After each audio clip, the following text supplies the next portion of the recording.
il y a quelque chose qui doit être bâti dans le cœur des enfants de Dieu. C'est la force de faire. La force de se lever. Le diable combat notre force. Si le diable se lève, et le domaine où il attaque beaucoup des enfants de Dieu, c'est dans le domaine du courage, de la volonté, de la capacité de faire. Vous allez voir que nous avons le potentiel, nous avons la capacité, nous avons parfois même la décision de faire, l'envie même de faire. Mais cependant, il y a quelque chose qui nous retient, quelque chose nous freine, un blocage se lève, un manquement, une parole nous décourage. Le diable fait tout ce qui a son pouvoir de nous empêcher de se lever et de faire. Parce qu'il sait que quand tu te lèveras et quand tu vas avoir l'audace de faire, tu rentreras dans un processus de délivrance. Il sait que la décision que tu as décidé d'entreprendre de faire est un processus de changement pour toi. Alors il va empêcher que tu te lèves, il va empêcher que tu abordes la chose, il va empêcher que tu vas, parce qu'il sait que lorsque tu vas aller, c'est un temps de bénédiction pour toi, un temps de changement pour toi. Parce que pourquoi ce soir, nous allons prier sur cela. La motivation, être motivé. Nous avons dit la dernière fois que le mot, la motivation, c'est défini. C'est la capacité que Dieu nous donne à réaliser quelque chose, à entreprendre, en fait, à réaliser un objectif. Et nous avons cette capacité de se lever et de y aller, avoir l'audace. Et la motivation nous permet de oser, de faire, de se lever, d'entreprendre, de continuer, de foncer. La motivation nous amène à ne pas regarder aux échecs. Quand tu es motivé à faire quelque chose, tu ne vois pas l'échec. Quand tu es motivé à faire quelque chose, tu ne vois pas le jour où tu es tombé. Tu ne vois pas les imperfections, les manquements. Tu ne vois pas toutes les choses qui sont autour de toi, qui peuvent être des blocages. Tu ne vois pas ce que tu ne peux pas faire. Parce que quand tu es motivé à faire quelque chose, la force est à l'intérieur de toi. Le courage est à l'intérieur de toi. Ce soir, nous allons prier. Mais nous allons prier sur 5 points. Les piliers d'avoir une motivation ferme. Ces 5 points sont les piliers. Sur ces piliers, nous allons les prier. Nous allons prier dessus ce soir. Quel est le sujet dans le temps de prière ce soir? Nous allons parler du premier pilier qui te donnera toujours la motivation, qui va toujours te donner la force d'être motivé dans ce que tu entreprends. Le premier pilier, c'est avoir le sens de ce que tu fais. Beaucoup de personnes se lèvent, mais beaucoup de personnes n'ont pas de sens. Ne donne pas un sens à ce que tu entreprends. Ne donne pas un sens à ce que tu as envie de faire. Ne donne pas un sens à ce que tu as commencé à entreprendre dans ta vie. Il y a des gens qui vont à l'église, mais la vie chrétienne n'a pas un sens. Ils n'ont pas un sens à la vie chrétienne. C'est-à-dire, ils partent à l'église, tu tournes en rond, tu ne fais que tourner, il n'y a pas quelque chose de concret dessus. Donc ta première chose, c'est de donner sens à ta vie chrétienne.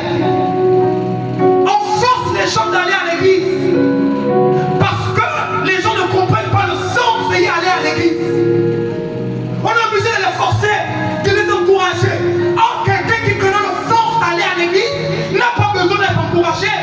Le fait de savoir qu'aller à l'église est un bonheur pour moi, est une joie pour moi, est une délivrance pour moi, est une élévation pour moi, est un succès pour moi, tu vas aller.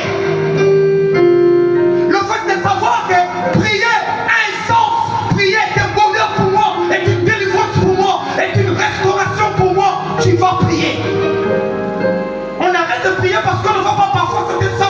C'est-à-dire qu'on n'a pas mis un sens dans le tour de prière. Sœurs et frères, si nous passons 3 heures de temps, 4 heures de temps dans la prière, parce qu'on sait qu'il y a un sens. Lorsque tu passes 2 heures de temps sur ton téléphone, c'est parce que tu vois un sens.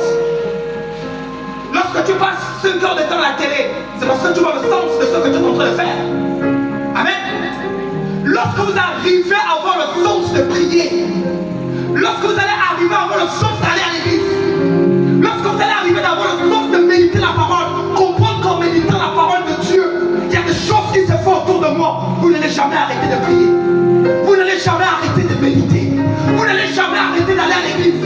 Parce que votre vie chrétienne est sens. Alléluia. Vous comprenez la raison pour laquelle vous allez jeûner. Vous comprenez la raison pour laquelle vous allez à l'église. Votre vie chrétienne est sens. Tu sais pourquoi tu vas à l'église. Aucun obstacle ne va t'empêcher de prier. Aucun problème ne va t'empêcher de prier. Aucun malheur ne va t'empêcher de prier. Parce que tu connais la raison pour laquelle tu pries. Que Dieu te bénisse. Tu connais la raison pour laquelle tu pries. Tu connais la raison pour laquelle tu vas à l'église.